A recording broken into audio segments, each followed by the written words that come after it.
सो अब हम लोग बात करेंगे अल्फ़ा और बीटा के रिलेशनशिप। ठीक है। हम लोग जानते ही हैं कि जो लीनियर एक्सपेंशन होता है उसका कोफिशिएंट अल्फ़ा होता है और जो एरिया वाइज एक्सपेंशन होता है उसका जो कोफिशिएंट है वो बीटा है। तो अल्फ़ा और बीटा में कुछ तो रिलेशनशिप बन सकता है। हाँ, डेफिनेटली बन सकता है, क्योंकि अल्फ़ा अगर वन साइड से एक्सपेंशन हो रहा है तो बीटा दो साइड से एक्सपेंशन हो रहा है।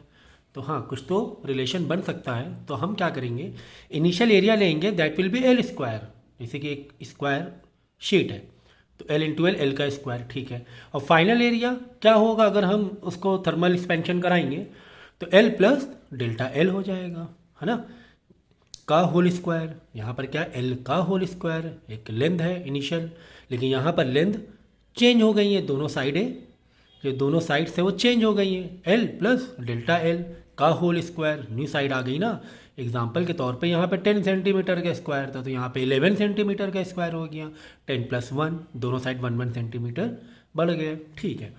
तो चेंज क्या हुआ एरिया में चेंज क्या हुआ, ओवरऑल एरिया में चेंज क्या हुआ। ये तो फाइनल एरिया है, ये इनिशियल एरिया है। तो हम क्या करेंगे, फाइनल एरिया में से इनिशियल एरिया को माइनस कर देंगे तो चेंज इन एरिया आ जाएगा। तो फाइनल एरिया हमारा क्या है, एल प्लस डेल्टा एल का whole square minus initial area क्या है, एल का स्क्वायर। तो जब इसको identity wise A plus B के होल स्क्वायर वाइज ओपन करोगे तो कुछ इस तरीके से ओपन हो जाएगा, एल का square plus 2 L into delta L, है ना, 2ab प्लस बी का स्क्वायर इंटू डेल्टा एल का स्क्वायर माइनस बाहर जो एल स्क्वायर तो चल ही रहा है।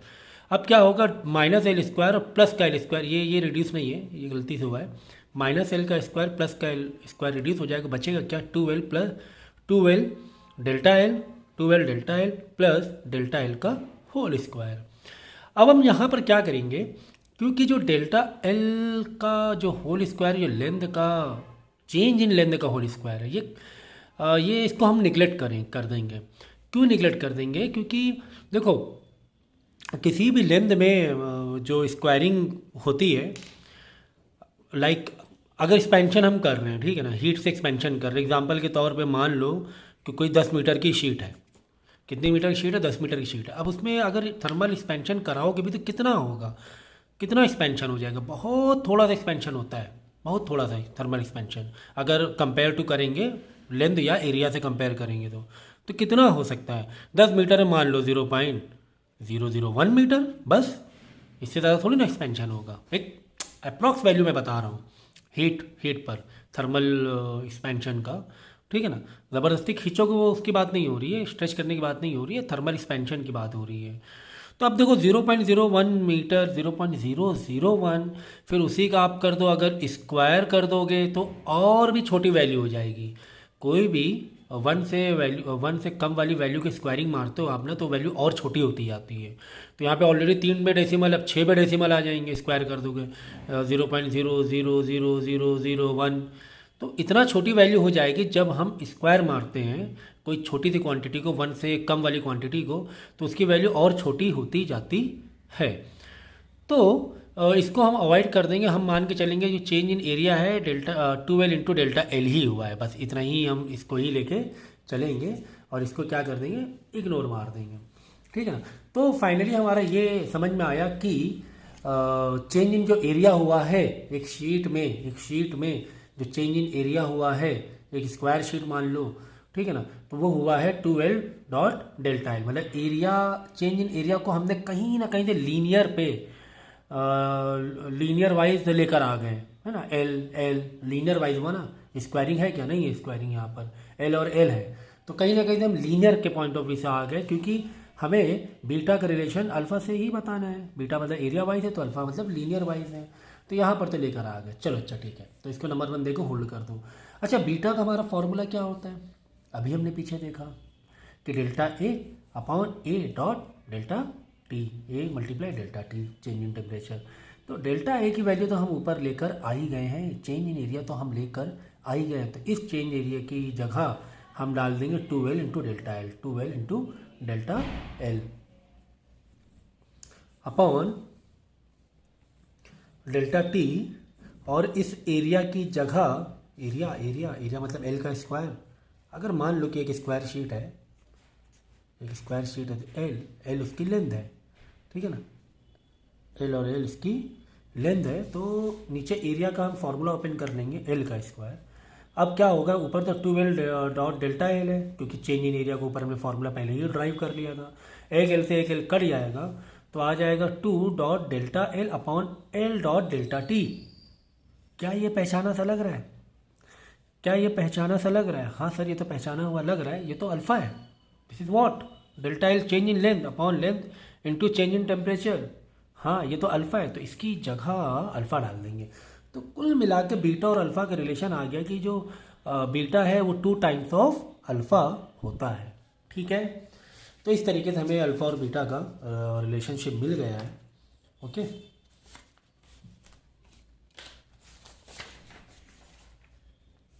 नेक्स्ट अल्फ़ा बीटा और गामा का आपस में रिलेशन देख लेते हैं। चलो, मान लें कि एक क्यूब है, ठीक है ना, जिसके ऑल साइड्स का एल है, मतलब लेंथ भी, ब्रेथ भी और हाइट भी क्या है, एल है। तो वॉल्यूम इनिशियल क्या हो जाएगा, एल का क्यूब हो जाएगा। हाँ सर, फाइनल वॉल्यूम क्या होगा, इस एल में तीनों तरफ डेल्टा एल हुआ होगा, चेंज इन साइड हुआ होगा, तो एल प्लस डेल्टा एल का होल क्यूब, क्योंकि ये नई लेंथ आ गई है। एग्जाम्पल के तौर पे मान लो कि ये 10 सेंटीमीटर का था, तो यहाँ पे क्या हो जाएगा, जब आपने एक्सपेंशन किया तो तीनों साइड क्या होगी, 1 1 1 1 बढ़ गई। ठीक है, तो 10 + 1 11 हो जाएगी। L all side, all 3 side 11 11 11 है ना, हाइट भी 11, ब्रेथ और लेंथ भी 11। तो नई साइड जो हो जाएगी एल प्लस डेल्टा एल का होल क्यूब हो जाएगा, क्योंकि हमें वॉल्यूम निकालना है ना। ठीक है, तो ठीक है, अब चेंज इन वॉल्यूम क्या होगा, final volume minus initial volume, this का क्यूब माइनस एल का क्यूब। तो इसका क्यूब यानी कि फाइनल एरिया का cube minus initial area, final volume का क्यूब माइनस इनिशियल वॉल्यूम का क्यूब। ओके ओके, तो हम लोग वॉल्यूम से क्यों जा रहे हैं, कहीं ना कहीं गामा तक हमें पहुंचना है। ओके, सो अब इसको आइडेंटिटी आप ओपन करो, ए प्लस बी का होल क्यूब हमने ओपन किया, क्या आ गया, L cube plus delta L cube plus 3L square into delta L plus 3L into delta L का स्क्वायर माइनस बाहर एल का क्यूब चल रहा है minus L cube plus L cube, तो रिड्यूस हो जाएगा। तो डेल्टा एल फाइनली क्या आ जाएगा, delta L cube plus 3L square, ये हो गया 3L square into delta L. Okay, और 3L into delta L square. ठीक है, ये देखो कितने सेट मिल गए, कितने टर्म मिल गए, 1 2 3 टर्म हमें मिल गए। ओके, अब हम लोग क्या करेंगे यहाँ पर, अब हम लोग ये करेंगे कि जो डेल्टा एल क्यूब है ये तो बहुत छोटा है। हाँ, ये बहुत छोटा है, एक्सपेंशन होता ही कितना है, एक्सपेंशन होता ही कितना है। अगर चलो यहाँ पे अगर मीटर सेंटीमीटर या मीटर लेके देख लो तो बहुत ज़्यादा डेल्टा जो एल होगा 0.01 मीटर ही होगा। मतलब एक एग्जांपल के तौर पर बता रहा हूँ, एक्सपेंशन ऐसे नहीं होता है कि आपने हीट दी और शीट जितनी है उसकी डबल हो जाए, है ना, उतना नहीं होता है। इतनी बड़ी शीट है तो बहुत ज़्यादा एक्सपेंशन इतना सा होगा, बिल्कुल छोटा सा होगा एक्सपेंशन हीट देने पर। ठीक है, तो अब फिर उसी को अगर आप क्यूब कर दो, यानी कोई भी वैल्यू कंपेरेटिवली 1 से कम है और उसका क्यूब मार दो तो बहुत कम हो जाएगी और कम हो जाएगी। ठीक है ना, एग्जाम्पल के तौर पे 0.01 का होल क्यूब करके देखो कितनी वैल्यू कम हो जाएगा, आपको पता चल जाएगा। जब इसको मल्टीप्लाई करोगे, दो डेसिमल तो पहले ही पीछे हैं और 3 और पावर लगी तो 2 2 2 6 डेसिमल पीछे चला जाएगा। तो खैर और साथ में ये भी है 3L square into delta L,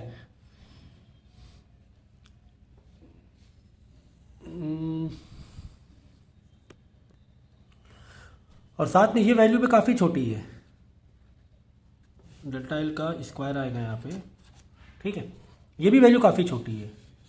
क्यों, देखो यहाँ पर, क्योंकि यहाँ पर है डेल्टा एल का स्क्वायर। अगर हमने मान लिया 0.01 मीटर एक्सपेंशन है 1 मिनट के लिए, मान लो एल का लेंथ वाइज, तो डेल्टा एल जो है और डेल्टा एल का स्क्वायर कितना हो जाएगा, 2 2 4 डिजिट हो जाएगा, 0.0001 इतना आ जाएगा। अब इंटू एल कर रहे हो आप 3L, ठीक है ना। अब आप खुद ही सोचो, यहाँ पे इंटू 3L कर रहे हो और यहाँ पर डेसिमल कितने कम डेसिमल है, कितने ज़्यादा डेसिमल में वैल्यूज़ आ रही है। तो ये भी वैल्यू क्या होगी, निगलेक्ट करने लायक हो सकती है। ये नहीं कर सकते क्योंकि यहाँ पे एल का स्क्वायर है, एल तो अपना बड़ा है ही ना, ठीक है ना। लेकिन ये तो वैल्यू काफ़ी हद तक निगलेक्ट हो सकती है, तो इसको और इसको हम लोग निगलेक्ट कर देंगे और ये वाला ले लेंगे कि चलो जो वॉल्यूम में एक्सपेंशन हुआ है, चलो इतना मान लें, हम ये वाली वैल्यू मान लें, बाकी तो बहुत छोटे हैं, उसको थोड़ा निगलेक्ट कर देंगे जिससे कि डेरिवेशन थोड़ी ईजी हो जाए। ठीक है, तो delta volume is equal to 3L² into delta L आ गया। ठीक है, ये नंबर 1 दे के रख लेना। इसके बाद क्या होगा कि हम लोग क्या करेंगे, गामा का फॉर्मूला डालेंगे कि gamma is equal to delta volume delta V upon V into delta T. इस डेल्टा वी की जगह हमने जो अभी ड्राइव किया है 3L² इंटू डेल्टा एल की वैल्यू डाल देंगे, 3L² इंटू डेल्टा एल। और इस v की जगह v का जो हमारे पास फॉर्मूला है v ये l का क्यूब, ठीक है ना, वॉल्यूम की जगह हमने डाल दिया L³ इंटू डेल्टा टी चल रहा है, उसे चलाएंगे। तो यहाँ पे आप देखोगे कि 2L ऊपर है, नीचे 3 है, तो नीचे 1L बचेगा, तो आ जाएगा 3 delta L by L into delta T. क्या ये पहचाना सा लग रहा है? हाँ सर, ये तो अल्फ़ा है, तो गामा की फाइनली वैल्यू क्या आ गई, 3 इंटू अल्फ़ा। ओके ना। तो इस तरीके से हम लोग एक रिलेशन बना सकते हैं। सो ये हमें पता चला कि gamma is equal to 3 alpha. Okay, यानी कि अल्फ़ा का जो रिलेशन आया है वो गामा बाई 3, ठीक है, ऐसे कह सकते हैं। साथ ही में beta is equal to 2 alpha, मतलब अल्फ़ा का जो रिलेशन आया है यहाँ पे 2 नीचे डिवाइड में आ जाएगा, बीटा बाई 2। तो इन दोनों को भी इक्वेट कर सकते हैं, because alpha is equal to gamma upon 3 as well as alpha is equal to beta upon 2। One side equal तो अदर साइड भी इक्वल हो जाएगा। तो यहाँ से हम दे सकते हैं कि beta upon 2 is equal to gamma by 3, है ना। दिस इक्वल टू दिस हम लोग रिलेशन बना सकते हैं। तो यहाँ से बीटा 2 उधर मल्टीप्लाई भेज दो, तो बीटा इज इक्वल टू आ जाए 2/3 क्या, गामा। ओके, तो इस तरीके रिलेशन हम अलग अलग तरीके से डेवलप कर सकते हैं, बीटा और गामा का भी दे सकते हैं, और इसके बाद अल्फ़ा और गामा का हमने दिया ही है। ठीक है, तो इस तरीके से हम लोग अलग अलग रिलेशंस को डेवलप कर सकते हैं, बना सकते हैं। ठीक है, सो यहाँ से भी हम लोग एक गामा का एक एक्सप्रेशन निकालने की कोशिश करेंगे, coefficient of cubical expansion of an ideal gas. Cubical ही क्यों लिया, क्योंकि गैस है, गैस चारों तरफ फैल रही है, ऑल 3 डायमेंशन, इसीलिए हमने क्यूबिकल लिया गैस के एक्सपेंशन में। ओके, वॉल्यूम है ना, गैस फैलना मतलब क्या, वॉल्यूम फैलना हुआ ना।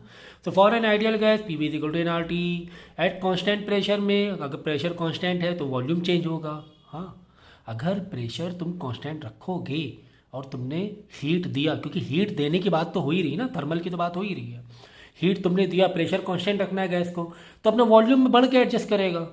काइनेटिक एनर्जी कैसे एडजस्ट करेगा, वॉल्यूम को बढ़ाएगा। अगर प्रेशर उतना ही रखना है, प्रेशर को नहीं बढ़ाना चाह रहे हो आप, तो प्रेशर अगर कांस्टेंट, डेफिनेटली वॉल्यूम बदलेगा चेंज इन टेम्परेचर से।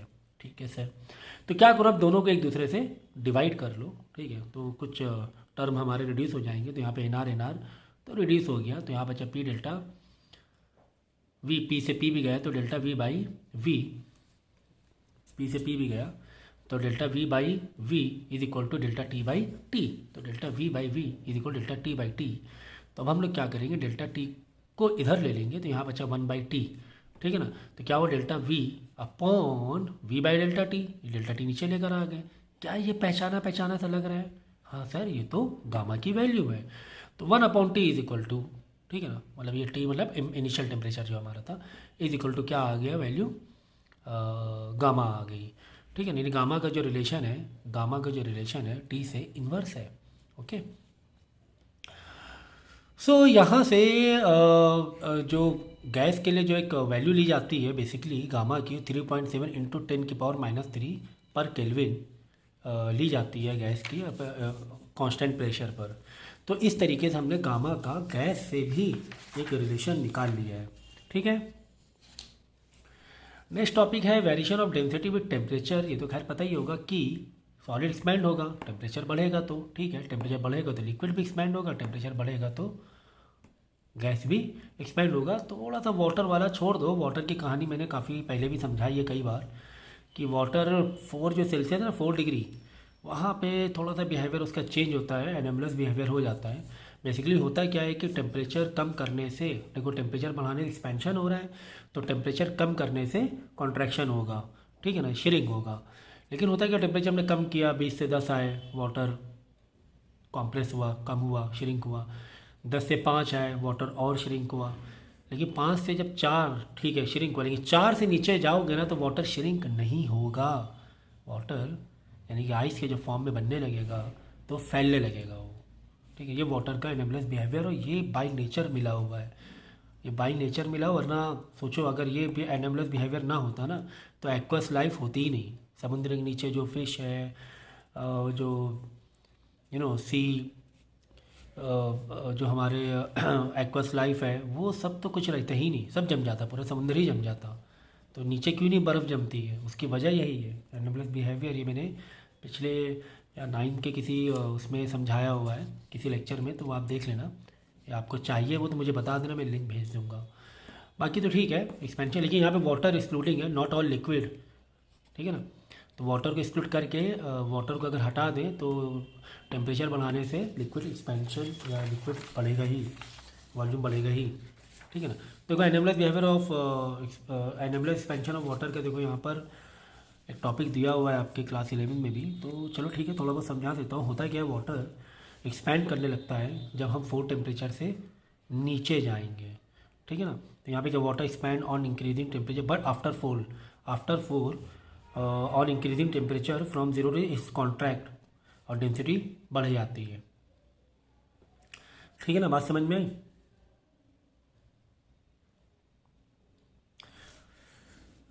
तो होता क्या है, अक्सर आप अगर घर पे भी देख सकते हो, अगर पूरी कोई प्लास्टिक की बॉटल है उसको फुल वाटर पैक करके आइस फ्रीजिंग करने को रख दो, आप देखोगे ना बॉटल थोड़ी अकड़ी हुई मिलेगी, या थोड़ा सा ढक्कन बहुत टाइट हो जाएगा, खुलेगा नहीं। उसकी वजह क्या होता है कि जब वो आइस बनने लगती है, फोर्स से ब्लो जाता है तो आइस फैलने लगती है। वो ढक्कन को इतना, कैप को इतना प्रेशर दे देगी, कैप जल्दी खुलता भी नहीं है, खुलेगा भी तो जल्दी से बिल्कुल, एक देखो आवाज़ ऐसी आती है, बॉटल चटकने की आवाज़ आती है, क्योंकि काफ़ी एक्सपैंड, प्लास्टिक को एक्सपैंड कर देता है वो, ओके। तो यहाँ पर वही हो रहा है वॉल्यूम और टेम्परेचर में कि टेम्परेचर हम जब बढ़ा रहे हैं तो वॉल्यूम कम हो रहा है, ठीक है। वॉल्यूम और टेम्परेचर का है, ओके। तो यहाँ पर टेम्परेचर, हाँ, तो यहाँ पर मेरे ख्याल से ये पूरा डेटा लिखा नहीं है, 0 से यहाँ पे 4 होगा, ठीक है ना। अब देखो 0 से 4 आने में जबकि टेम्परेचर बढ़ रहा है, तो आप बोलो सर टेम्परेचर बढ़ रहा है तो वॉल्यूम बढ़ना चाहिए, लेकिन यही तो एनोमलस बिहेवियर है वाटर का। जैसे कि मैंने क्या कहा, 4 से 0 जाओगे, कम जाओगे तो वॉल्यूम बढ़ेगा, या 0 से 4 आओगे तो वॉल्यूम कम होगा। जबकि हम क्या कह रहे हैं कि टेम्परेचर बढ़ाने से क्या होता है, वॉल्यूम बढ़ता है। टेम्परेचर बढ़ाने से वॉल्यूम क्या होता है, बढ़ता है, यही तो बात कर रहे थे। लेकिन यहाँ पर टेम्परेचर बढ़ाने से क्या हो रहा है, वॉल्यूम कम हो रहा है, देखो वॉल्यूम कम हो रहा है। लेकिन हाँ 4 तक में यही एनोमलस बिहेवियर है, उसके बाद ठीक है, उसके बाद आप टेम्परेचर बढ़ाते जा रहे हो, वॉल्यूम भी बढ़ता जा रहा है, ओके। लेकिन 0 से 4 में अलग कहानी हो जाती है, ठीक है, 0 से 4 में कहानी अलग हो जाती है। तो आप ऐसे भी कह सकते हो टेम्परेचर बढ़ाने से वॉल्यूम इसे बढ़ता है, लेकिन यहाँ पर ऐसा नहीं हो रहा है, यहाँ पे वॉल्यूम घट रहा है। या उल्टा भी कह सकते हो कि 4 से नीचे जाएंगे, श्रिंक होना चाहिए, वॉल्यूम कम होना चाहिए। 4 से नीचे अगर उल्टा जा रहे हैं, 4 से नीचे जा रहे हैं, श्रिंक होना चाहिए, तो श्रिंक ना होके वॉल्यूम क्या होगा, बढ़ेगा। तो जैसे चाहे वैसे आप कह लो। तो वॉल्यूम बढ़ने का मतलब क्या हुआ, देखो भाई, देखो हम 4 से 0 में गए, 4 डिग्री से 0 डिग्री में गए। वाटर के केस में क्या हो रहा है, क्या हो रहा है वाटर के केस में, वॉल्यूम बढ़ रहा है, उल्टा हो रहा है ना। टेम्परेचर यहाँ पे कम, टेम्परेचर यहाँ पे कम किया तो वॉल्यूम बढ़ गया। तो वॉल्यूम बढ़ेगा मतलब क्या हुआ, वॉल्यूम बढ़ने का मतलब डेंसिटी कम होना, यही तो होता है वॉल्यूम बढ़ने का मतलब। पानी तो उतना ही है, तूने वॉल्यूम बढ़ा दिया तो डेंसिटी क्या हो जाएगी, कम हो जाएगी। अरे भाई डेंसिटी का फॉर्मूला क्या है, मास अपॉन वॉल्यूम। मास तो उतना ही है ना, मास कोई अलग से एक्स्ट्रा नहीं ला रहे हैं। तो क्या होगा, वॉल्यूम यहाँ पे बढ़ रहा है तो डेंसिटी क्या हो जाएगी, कम हो जाएगी। इसीलिए तो आइस जो होती है ना कभी पानी में डूबेगी नहीं। देखो अगर आप ग्लास में आइस का क्यूब डालो वो डूबेगा नहीं, ऊपर ही रहेगा। क्यों, क्योंकि जबकि आइस और वाटर दोनों एक ही मटेरियल है, दोनों एक ही सब्सटेंस हैं। तो आइस क्यों नहीं डूब रही पानी में, उसका रीज़न ये है कि कंपेयर टू वाटर आइस की जो डेंसिटी होती है वो क्या होती है, कम होती है। क्योंकि उसका जो टेम्परेचर होता है वो 4 से ब्लो होता है, आइस का टेम्परेचर क्या होगा, 4 से बिलो होगा। और 4 से बिलो में हम कह रहे हैं कि वॉल्यूम बढ़ेगा, हम कह रहे हैं वॉल्यूम बढ़ेगा तो डेंसिटी भी कम होगी। तो डेंसिटी कम होने की वजह से आइस जो होती है ऊपर फ्लोट करती है। और यही रीज़न है कि जो पोल्स हैं हमारे अर्थ के, या कहीं एक्सट्रीम विंटर होता है, कोल्ड होता है, वहाँ पर जो सी में या लेक में आइस है ना काफ़ी हद तक तो ऊपर ऊपर जमी होती है, नीचे नहीं जम पाती। उसका रीज़न ये है कि जैसे जैसे आइस कोल्ड होता है, एटमॉस्फेयर आइस यानी 4 बिलो होता है, वैसे वैसे ठंडा पानी बिल्कुल जो ठंडा पानी है 4 से बिलो जो पानी हो रहा होता है वो ऊपर ऊपर आ जाता है। क्यों ऊपर ऊपर आ जाता है? क्योंकि उसकी डेंसिटी कम होने लगती है। डेंसिटी कम होगी तो वो जो 4 या 4 से कम वाला वाटर है एक लेक में वो ऊपर आ जाएगा, है ना, नॉर्मल वाटर से ऊपर आ जाएगा। और वहाँ पर फिर वो जो 4 सेल्सियस से कम वाला वाटर ऊपर जो आया है, क्योंकि डेंसिटी कम होने की वजह से वो ऊपर आ जाएगा, वो नीचे दोबारा नहीं जाएगा। तो इसीलिए ऊपर ऊपर आइस जम जाती है, नीचे जो एटमॉस्फेयर है ना लेक के नीचे, एटमॉस्फेयर का कनेक्शन ही नहीं हो पाता है कि वो एटमॉस्फेयर, क्योंकि ठंडा भी ठंडा कौन कर रहा है, एटमॉस्फेयर ही तो ठंडा कर रहा है लेक को, समझे। देखो देखो यहाँ पर देखो हो क्या रहा है, ये समझो लेक है, ओके, ये मैं साइड व्यू देख रहा हूँ, ठीक है, side view not top view, it is side view, okay. होता क्या है मालूम है, ऊपर का जो एटमॉस्फेयर है उसकी वजह से ही तो बर्फ़ बनना है उसको, लेक को, अगर लेक का एग्जांपल ले लें, ठीक है। तो एटमॉस्फेयर बहुत ठंडा होता जा रहा है, पानी को ठंडा करता जा रहा है, लेकिन एक पॉइंट में जब 4 डिग्री जाएगा वाटर का ऊपर ऊपर का जो लेयर, जैसे 4 डिग्री होगी, ठीक है, वो सर्कल चलता रहता है, पानी नीचे आएगा, फिर ऊपर जाएगा, नीचे जाएगा, फिर ऊपर जाएगा, इस तरह होता रहता है 4 तक पे। क्यों होता रहता है? कि पानी श्रिंक होता है। अगर नॉर्मल टेम्परेचर 20 या 25 से नीचे जैसे जैसे कम होता जाएगा टेम्परेचर, तो वाटर का वॉल्यूम क्या होता जाएगा, कम होता जाएगा। ऊपर की लेयर कम होगी तो डेंसिटी बढ़ेगी और फिर एक सर्कल में घूम जाएगा, एक साइकिल में घूम जाएगा, नीचे वो पानी डूब जाएगा, ऊपर वाली लेयर पानी ऊपर आ जाएगी। ऐसे सर्कल चलता रहता है, ऐसे सर्कल चलता है, लेकिन 4 तक के चलेगा ये सर्कल।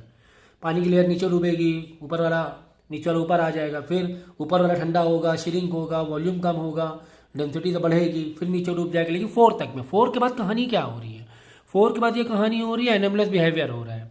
वाटर क्या बोल रहा है, भाई अब नहीं, 4 से नीचे जाएंगे हम तो फैलेंगे, हम तो वॉल्यूम बढ़ाएंगे। वॉल्यूम बढ़ाने का मतलब डेंसिटी कम होना, और डेंसिटी कम होगी तो ऊपर ही तैरता रहेगा वो पानी, नीचे वाला साइकिल वो होगा ही नहीं। कि पहले जो साइकिल ऐसे से चल रहा था, नीचे का पानी ऊपर आ रहा था, वो होगा ही नहीं आफ्टर 4 यानी बिलो 4, होगा ही नहीं। ऊपर का पानी ऊपर ही रहेगा, नीचे का पानी नीचे रहेगा, ऊपर धीरे धीरे आइस बन जाएगा, नीचे वाला पानी का पानी रह जाएगा, ठीक है। ऊपर की लेयर आइस बनेगी, नीचे की आइस बन ही नहीं पाएगी, क्योंकि एटमॉस्फेयर का और नीचे वाले वाटर का डायरेक्ट कुछ का कांटेक्ट ही नहीं हो पा रहा है ना।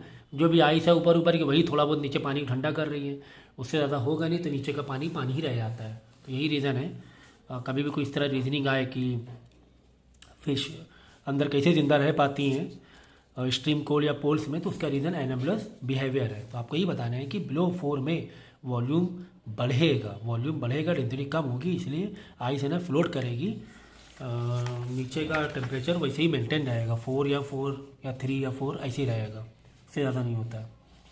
यही रीज़न जो मैंने बताया ना, ये सर्कल वाला, ये इस तरीके से चलता रहता है, ठीक है ना। प्रैक्टिकल इंपॉर्टेंस ऑफ, और एनिमल्स, वही मैंने बताया ना, एक्वस लाइफ के लिए कितना इंपॉर्टेंस है।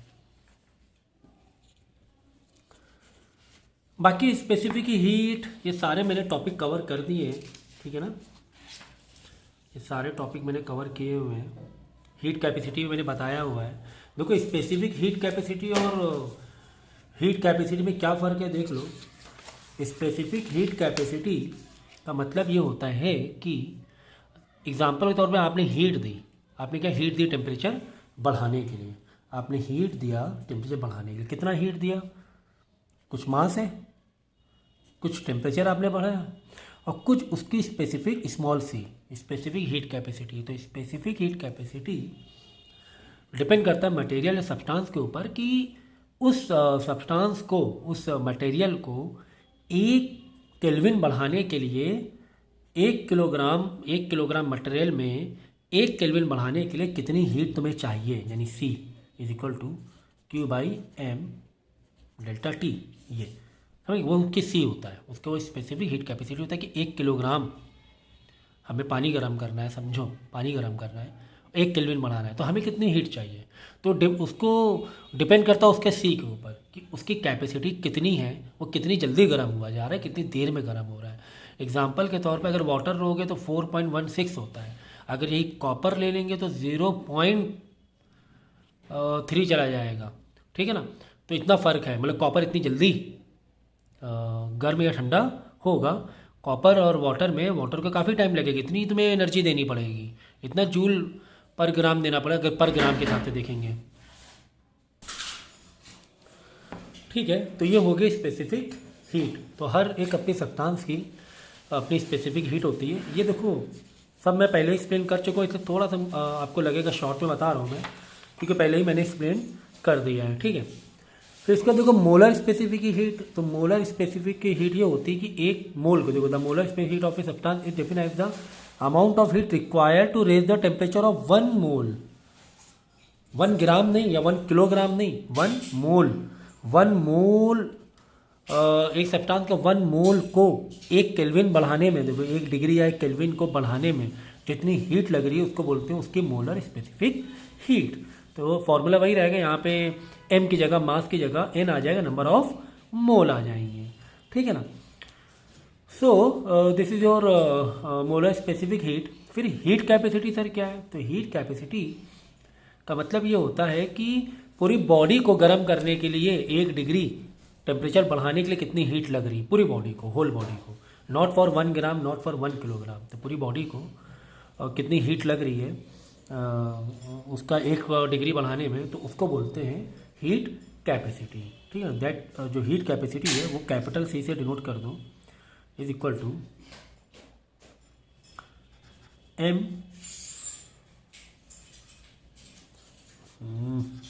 Q अपॉन डेल्टा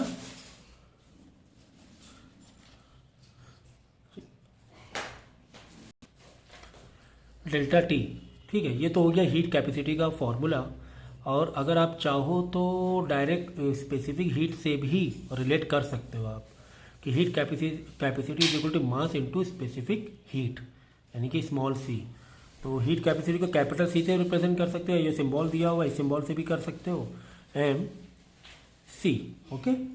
तो ये भी फॉर्मूला आप ले सकते हो, अब ये भी फॉर्मूला ले सकते हो हीट कैपेसिटी के लिए, ओके।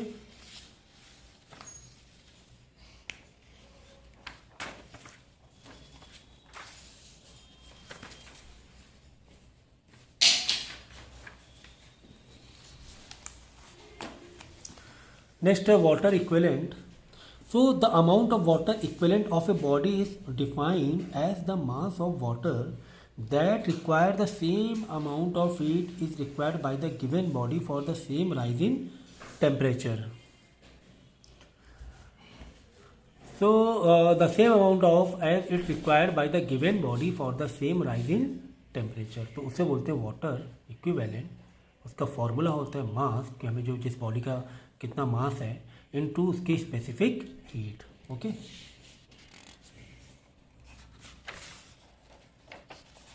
फिर कैलोरीमेट्री, ये तो हम लोग ने क्लास टेयर पूरा डिस्कस किया ही हुआ है कि कैलोरीमेट्री क्या एक ब्रांच है जहाँ पर हम लोग हीट से रिलेटेड स्टडी करते हैं, ठीक है ना।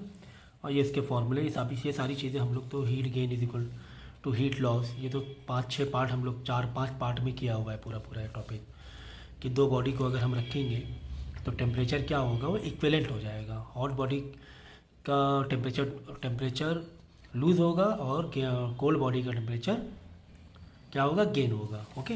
ये सब तो हम लोग कर ही चुके हैं। साथ में न्यूमेरिकल्स हैं, ये भी हम लोग ने पहले ही किए हुए, काफ़ी न्यूमेरिकल्स हम लोग ने किए हुए हैं इससे related. Hot body is equal to cold body, okay. फिर लेटेंट हीट के बारे में भी 4थे और 5वें पार्ट में मैंने बताया है। ग्राफ के बारे में मैंने बताया हुआ है काफ़ी, तो ये पुराने पार्ट आप देख कर ही आप ये इसे कंटिन्यू करना है। Then latent of heat of fusion, vaporization, ये भी मैंने कंप्लीट किया हुआ है। Melting point, boiling point, sublimation, ये सारी चीज़ें मैं हम लोग कर चुके हैं, ठीक है। अब ये तो क्लास मेरे ख्याल से 8-9 का ही टॉपिक है, modes of heat transfer, heat किस किस तरीके से ट्रांसफ़र होती है दूसरे बॉडी में।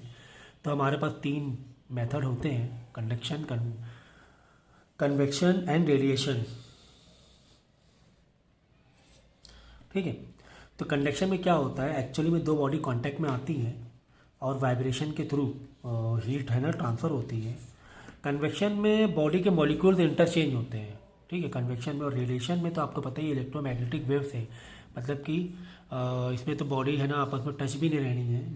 जिस तरह हम लोग है ना हीटर के आगे देखो हाथ अपने कैसे से ये करते हैं, हीट लेते हैं सर्दियों में, तो हीट कैसे ट्रांसफ़र हो रही होती है, बीच में तो कुछ होता नहीं ना, है ना, कोई फिजिकल बॉडी तो होती नहीं ना। हाँ, एयर होती है, अगर एयर भी नहीं रहेगी तो भी हीट आएगी, तो भी हमें हीट लगेगी। उसका रीज़न है इलेक्ट्रोमैग्नेटिक वेव। ठीक है, तो थर्मल कंडक्शन में it is the process which heat is transfer from one part of body to another lower temperature through molecular collision, मतलब वही vibration, without any actual flow of matter. तो इसमें actually में जैसे मॉलिक्यूल्स होते हैं, ये मॉलिक्यूल्स हैं, ठीक है ना, हमने हीट यहाँ से दी, जब हीट हम यहाँ से देंगे तो ये मॉलिक्यूल गर्म होकर ऊपर नहीं जाएंगे, ऐसा नहीं होगा कि मॉलिक्यूल उधर जाए फिर शिफ्टिंग, ऐसा नहीं होता है कंडक्शन में। कंडक्शन क्या होता है कि एक काइनेटिक एनर्जी बढ़ती है, वाइब्रेशन बढ़ता है, कॉलिजन्स होते हैं और हीट ट्रांसफर होती है। तो एक्चुअली में मॉलिक्यूल्स फ्लो नहीं होते हैं। लेकिन यही अगर कन्वेक्शन की बात करेंगे, कन्वेक्शन बेसिकली लिक्विड और गैस में होता है। तो उसमें क्या होता है कि जो मॉलिक्यूल्स है, पानी आपने गर्म करने में लगाया, तो जो मॉलिक्यूल्स है ना, जो गर्म, जैसे जहाँ पर जो मॉलिक्यूल नीचे के गर्म हो जाएंगे, नीचे आपने हीट दी है, तो वो ऊपर चले जाएंगे। क्यों ऊपर चले जाएंगे? उनकी काइनेटिक एनर्जी बढ़ जाएगी, उनकी वॉल्यूम एक्सपैंड होगा, उनकी डेंसिटी कम होगी, तो डेफिनेटली ऊपर जाएंगे, ऊपर का पानी नीचे आ जाएगा, वो गर्म होगा, फिर वो ऊपर जाएगा। इस तरह सर्कल चलता रहता है, चलता रहता है और पानी पूरा गर्म हो जाता है। ठीक है, वो होता है कन्वेक्शन। ओके, ये कन्वेक्शन पार्ट है। और फिर जो रेडिएशन है, इसमें तो इलेक्ट्रोमैग्नेटिक वेव्स के थ्रू हीट ट्रांसफ़र होती है। ओके, इलेक्ट्रोमैग्नेटिक वेव्स के थ्रू।